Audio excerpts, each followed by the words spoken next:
cicadas. Cicadas are first turned into these little larvas. There's an ant on me, sorry.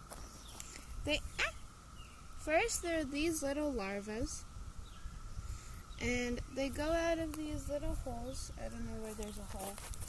Oh, right here. They come out of these little holes, and they are first this.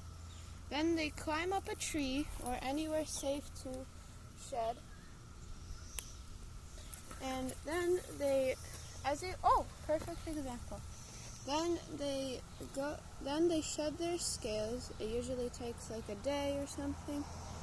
And then they turn into this and get wings and make extremely loud noises. Now they only come out every 17 years.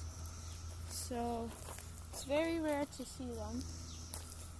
But yeah, and they're very loud in this part. Oh.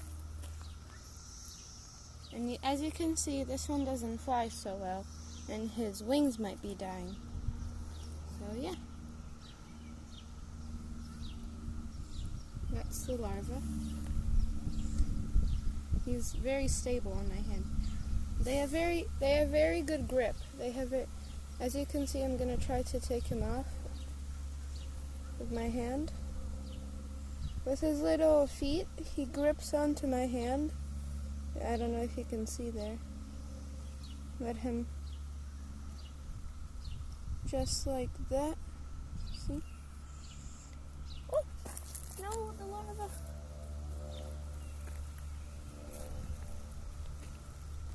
But yeah, that's the life cycle of a cicada. Very loud, very noisy. Alright, bye-bye.